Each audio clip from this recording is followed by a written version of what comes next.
Hello there, right here guys, we have a brand new 1.20 snapshot. This is 23W05A. With it comes more ways to trim armor, new world creation, and insight to Minecraft Legends. Let's check this all out and make sure you guys leave a like and be sure you're subscribed.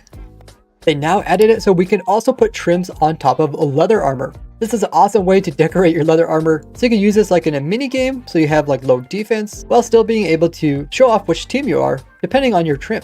You can still dye leather armor and still put trim on top of the dyed armor. Or you could come in after it has trim on it and add in some dye. If you look at the boots in my hands, you can see there is some Z fighting occurring between the trim and the actual leather armor. They also made it possible to put the same material on the same type of armor, when before this wasn't compatible. So now you can have a diamond trim on diamond armor, and you can actually see the trim too. Well, this also worked with the other incompatible ones, like gold on gold, iron on iron, and netherite on netherite. Now the reason why this was incompatible before, because they couldn't actually see the detail of the trim. So now they went ahead and changed the palette a little bit, so it's easier to see when you put the same material on the same armor.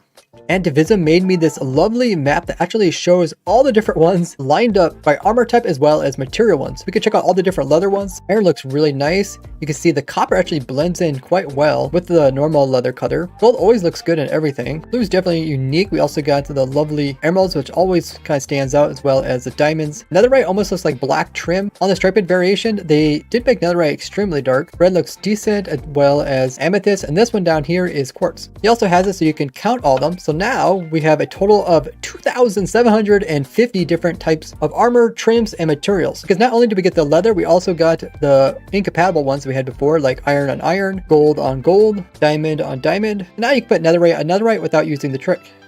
They also made changes to the actual rarity of the templates. So if we go ahead and go over here and check this chest. Now if you do happen to have a chest that has the probability of producing a template, it won't just produce one, but instead it will give you two. This is only for the wild template, which are found in the jungle temples, as well as the dune one, which are found in the desert temples, the coast, which are found in the shipwrecks, and the sentry, which are found in the pillager outpost. They said the reason why they made them come in pairs, so that new players will understand when you actually slice the template onto the armor, it uses up the template. This is different than like the banner patterns, which you can keep using the same one over and over. So by giving the player two of them, they'll use up one, and then they'll realize the second one they should try to make copies of. They also changed the rate in finding the netherite upgrade. So now there is twice as common. So before it was about a 3% chance per chest, and now it's a 6% chance. They said they still want netherite to be hard to obtain, but they felt like it was so hard to find one that people were just going to make copies of it, rather than going out actually try to find more of them naturally, since they are trying to encourage players to go exploring. They also changed the rate for the eye armor trim, which is found here in the stronghold. Now there'll be a guarantee of one of these in every stronghold library chest. So some of these libraries have one chest and some have two. This one has a upstairs, so it has two. So if we go ahead and check this bottom one, it also has one. And there's a second library just over here. Let's go ahead and check it. You can see there's one in that chest and also one in this one. They said they did this so that even unlucky worlds that might not have libraries in some of their strongholds can still go out to other strongholds and eventually find one of these. Since there is only 128 strongholds per world, no matter how big you go exploring. Now when it comes to mansion, they also greatly increase the chance of finding the Vex template inside of these chests. This is because mansions in general actually have very few chests. And some of their chests are dedicated to special things like just have an axe for the tree one or being completely empty for the storage one. I did some testing on how many chests are actually inside of mansions that could give template loot. And despite them being this big, there's only an average about 6 chests per entire mansion. So they want the chance of players actually finding a template once they reach a mansion, because the challenge is to actually go out to a mansion, not necessarily continue to keep going out to more and more mansions. This will be a great way to encourage players to actually go out and find one of these, since there isn't normally a reason to even go to these. And overall, every single template has been made slightly more common. That way it's a balance between either going out and finding more templates or spending the 7 diamonds needed to craft a copy of it. As remember, overall they're trying to encourage players to go exploring and to check out the different structures throughout the game. I'll be going into the exact probability of the templates and how you can easily find them in survival in a separate tutorial video, so look forward to that. They also came in with this really cool switching of armor, which is apparently how they have in Bedrock Edition. So if you just hold an item in your hand that you can equip, even though you're wearing some other armor piece, if you just right click it, it'll switch it with the one that you have. This can be done with all the different pieces, so you can easily switch from armor to like elytra when you're fighting or if you need to fly. This will be really nice for combat as well as PvP. They also made a change to enchanted armor, so that the glittering is made so it actually slowly moves across the player, and throughout some intervals it's more contrasting so it's easier to see. I definitely like this much better than before. I really didn't like the glitter and how it was set up before. What do you guys think about it? Now when it comes to using the effect command, I have this little macro that types this out so I can easily have night vision during recording.